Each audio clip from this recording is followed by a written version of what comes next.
Hello everyone, welcome back to my another video. और मैं आज आपको सिखाने वाली हूँ फिर से डिफरेंस टेबल क्रिएट करना। बट लास्ट टाइम मैंने आपको वीडियोस में जो बताया था वो था इक्वल इंटरवल्स के लिए, और अब की बार जो मैं बताने वाली हूँ वो है अनइक्वल इंटरवल्स के लिए। तो ये बहुत इंपॉर्टेंट क्वेश्चन है आपके लिए न्यूमेरिकल मेथड में, मोस्ट इंपॉर्टेंट, क्योंकि आप जो इससे आगे क्वेश्चंस करोगे उसमें ये टेबल बनाने की जरूरत आपको जरूर पड़ेगी। सेपरेट टेबल आपके लिए बहुत माइनर क्वेश्चन में आ सकता है अगर आया तो, अदरवाइज 15 नंबर के जो क्वेश्चन में आएगा उसमें इसकी हमें जरूरत पड़ती है।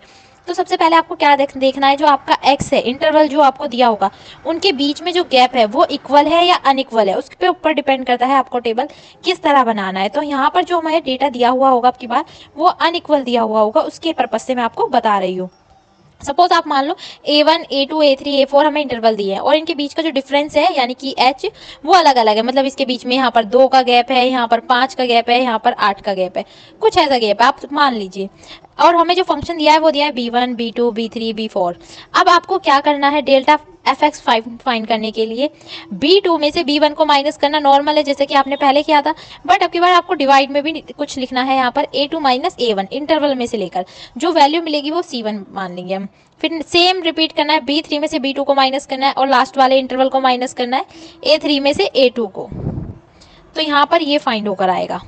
तो हम इसे बोल सकते हैं FA1 A2 कोमा, इस तरह ये होगा हमारे पास FA2 कोमा A3। इस तरह यहाँ पर हम सेम फाइंड करेंगे और इसे का नाम देंगे हम FA3 और A4 पर, इन पॉइंट्स पे हमने इसे फाइंड किया। सेम रिपीट करना है, इसे इसमें से माइनस करना है और नीचे इस तरह। अभी मैं आपको क्वेश्चन भी दिखाऊंगी, समझाऊंगी कैसे करना है आगे सॉल्व। फिर नेक्स्ट अब हमारे पास जो फाइनल फाइंड होके आया था वो C2 और C3 था फंक्शन। तो ऊपर तो आपको वही लिखना है C2 माइनस C3, बट पीछे वाली टर्म्स में इंटरवल में अब हम जो निकाल रहे हैं, फाइंड कर रहे हैं, एक बार मैं रफ कर देती हूँ। जो अब आप फाइंड कर रहे हो तो वो हम इन 3 पॉइंट्स के लिए फाइंड कर रहे हैं, 1 2 3। तो यहाँ पर जो फंक्शन फाइंड होके आएगा वो A1 A2 A3 के लिए आएगा, इस तरह फाइंड होकर आएगा। सेम आपको नीचे करना है, यहाँ पर C3 में से C2 को माइनस करना है और नीचे के वाले टर्म्स के लिए जो लास्ट इंटरवल है उसे फर्स्ट इंटरवल में से माइनस करेंगे आप। A4 में से माइनस करेंगे हम A2 को, क्योंकि इसके लिए जो है इंटरवल है हमारे पास ये तीनों का निकालना है फंक्शन। अब लास्ट डेल्टा 3 के लिए क्या करना है, आपको सबसे लास्ट वाले 2 इंटरवल यूज करने हैं, A1 और A4। तो A4 में से F1 को माइनस करेंगे और ऊपर सेम जो यहाँ पर फाइंड हुआ होगा लेटेस्ट में D2 minus D1 function, final answer आएगा हमारा E1।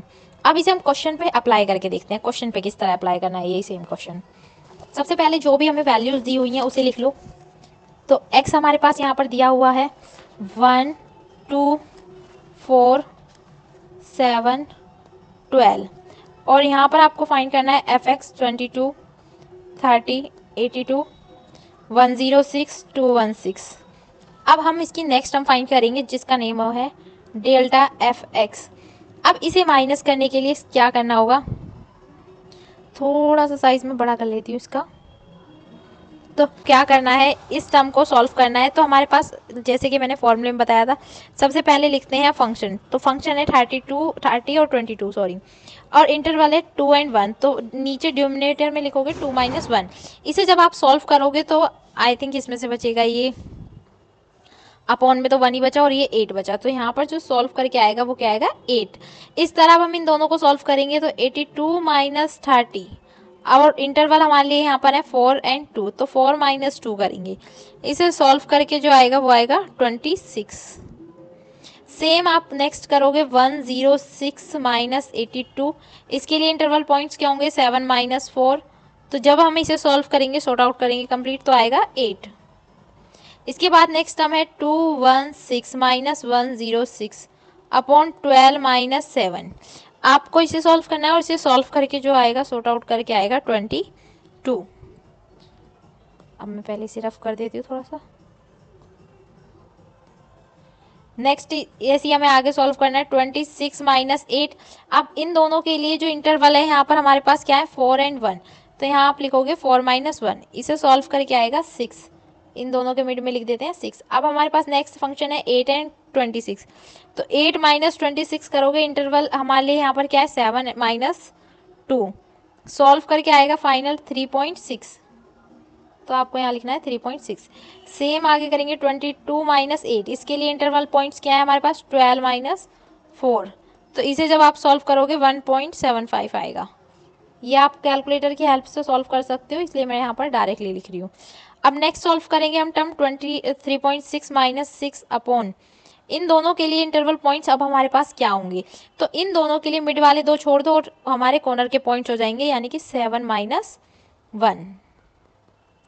तो इसे फाइनली से सॉल्व करके जो आएगा वो आएगा 3.6 जो आएगा आपका माइनस का आएगा। तो ये 3.6 भी माइनस का है, ये भी माइनस का है। इसे सॉल्व करके आएगा माइनस 1.6 माइनस का। सेम नीचे वाले टर्म को सॉल्व करना है, 1.75 माइनस 3.6 अपॉन 12 माइनस 2। इसके लिए हमारे पास इंटरवल 12 माइनस 2 हो गया, ये माइनस से प्लस हो जाएगा और इसे सॉल्व करके आएगा 0.535। तो यहाँ पर आएगा 0.535। अब हमारे पास ये लास्ट टर्म बची है 0.535 माइनस, ये भी माइनस का है तो 1.6 अपॉन, इसके लिए जो इंटरवल बचे हैं हमारे पास 12 माइनस 1 सबसे लास्ट वाले पॉइंट होंगे और इसे फाइनली सॉल्व करके आएगा 0.194। तो फाइनली जो हमारा आंसर हुआ वो हुआ 0.194। इसके ऊपर की टर्म को नाम देंगे डेल्टा स्क्वायर एफ एक्स, ये मैंने लास्ट क्वेश्चन में बताया, डेल्टा क्यूब एफ एक्स, और इसका नाम होगा डेल्टा 4 एफ एक्स। इस तरह आप अनइक्वल टेबल को फाइंड करोगे, सॉल्व करोगे। काफ़ी इजी है ये, इतनी हार्ड नहीं है, बहुत अच्छे से आप इसे बहुत इजीली सॉल्व कर सकते हो। Thank you for this watching video. For more like and subscribe this channel.